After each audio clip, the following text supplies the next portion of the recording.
Muito bem. No 19, a gente esclareceu o seguinte. Primeiro a gente falou sobre Ger, a ideia de que o rei Davi está se colocando como eu sou um estrangeiro, eu sou um estranho, eu sou alguém que veio de fora. Em outras palavras, a primeira ideia que a gente mencionou é que estou aqui de passagem. A gente está, por assim dizer, nesse mundo de passagem. E aí depois ele diz, não esconde de mim as tuas mitzvot. A gente aproveitou para falar sobre várias coisas, mas basicamente é o seguinte, a gente está aqui por pouco tempo, então Hashem me ajuda a conhecer todas as mitzvot, tá? Eu vou dar um exemplo simples. É possível que uma pessoa frequente, por exemplo, Beit HaKnesset, numa sinagoga, e venha com alguma frequência no Shabat. É mais comum o pessoal vir no Shabat, tá? Aqui no Brasil é mais comum o pessoal vir na sexta-noite. Em outros lugares do mundo é mais comum o pessoal vir de manhã. Tá bom, cada lugar com o seu hábito, tá bom? Então, uma pessoa pode frequentar, por exemplo, a sinagoga com alguma assiduidade, vamos dizer assim, toda sexta-noite e tal, e não saber fazer um kiddush. Por quê? Porque a pessoa se acomodou. Já fazem o kiddush para mim, eu falo amém, pronto. A pessoa nunca teve a curiosidade de, deixa eu abrir o livro, deixa eu ver como é que faz, talvez um dia eu vou precisar fazer sozinho, ou sozinha, porque é a mesma coisa, não faz diferença, tá? Então, talvez eu tenha que fazer. Então, assim, é possível a pessoa estar frequentemente envolvida com Torah Mitzvot e não crescer, porque ela se acomodou, não está em busca de algo mais, ela não está achando que vai precisar mais, ou que tem mais alguma coisa para estudar. Então é isso que ele está falando aqui. Eu já estou aqui por pouco tempo, estou resumindo o que a gente falou na aula passada, eu já estou aqui por pouco tempo, Hashem me ajuda a que nada fique escondido de mim, ou seja, que eu possa procurar achar o máximo de mitzvot. Então, um dos exemplos que a gente mencionou, eu acredito que foi na aula passada, foi Rabi Akiva. Tá? Rabi Akiva não sabia ler até os 40 anos de idade. Tá? E, no entanto, hoje o que a gente tem de conhecimento de Torá profundo, tanto do Talmud quanto de Kabbalah, é graças a ele.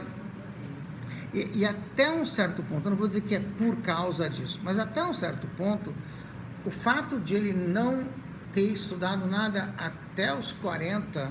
Quantos anos você vivia naquela época?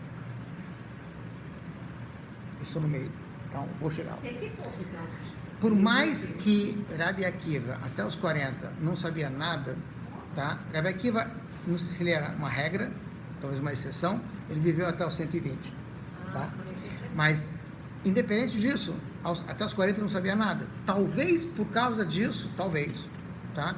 A sede dele de conhecimento era tão grande que em 80 anos ele mais do que compensou isso. Entende o que eu quero dizer? Nos outros 80 anos restantes, ele realmente foi.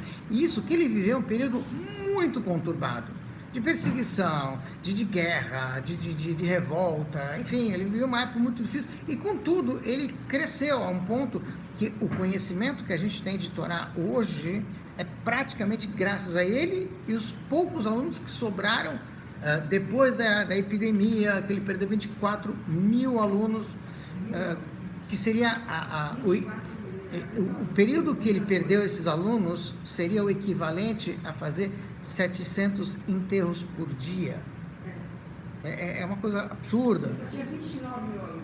Não, só tinha 24. Não, mas sobraram 5. Não sei se sobraram ou começaram de novo. Tá? Eu não sei te dizer em que esquema, mas a questão é que esses 5 alunos são, por exemplo, um desses 5 alunos era Rabbi Shimon Bar Yochai.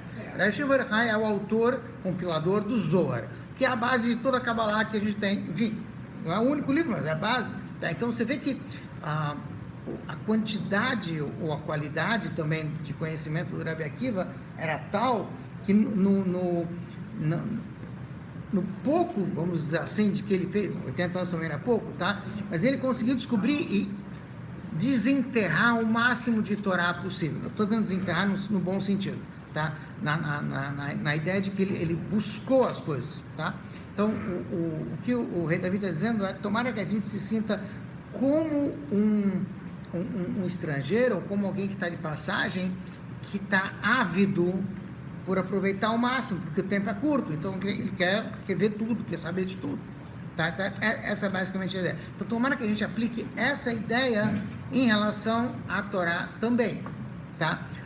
Em um certo sentido, não estou dizendo que é sempre assim, mas num certo sentido é curioso que uma pessoa que às vezes está aqui no Brasil, enfim, no Rio de Janeiro, tá? Se ela, pelo fato de ter pouca coisa, ou de ter pouco acesso às coisas, quando uma pessoa corre atrás, ela às vezes vai saber mais do que alguém que está em outro lugar. E que, vou dar um exemplo prático, só para não viajar muito nas ideias. Na Estivá de Petrópolis, tá? Os rapazes da Estivá, a gente tinha curiosidade de saber como é que faz o nó do tefilim. Não é algo extraordinariamente complicado. Só uma curiosidade. A gente queria saber. Tá? Por quê? Já era difícil conseguir um tefilim. Quando já tinha quando estragava, tinha que consertar. Também complicado. Com que, aonde, com quem não tinha com quem falar. Tá? Então, a gente tinha que se virar sozinho. Então, assim, você tem um tzitzit. Um rapaz de Estivá não tinha onde comprar um tzitzit novo. Então, a gente tinha que desmontar um talit velho que achou em algum lugar para refazer e usar. Então, a gente tinha que saber como fazer o tzitzit, porque quem vai fazer? Aí a gente tem que fazer. Você vai lá fora, procura alguém que está numa comunidade religiosa, pouca gente sabe fazer isso. E não é complicado. Mas ninguém tem... Para que eu preciso? Vou lá e compro. Entende? É fácil. O acesso das coisas é fácil. Tá? Então, graças a isso, de uma certa forma, a gente hoje conhece talvez mais do que muita gente lá fora. Porque a gente tem que saber como fazer essas coisas. Tá? Muito bem. Então, isso foi da aula passada.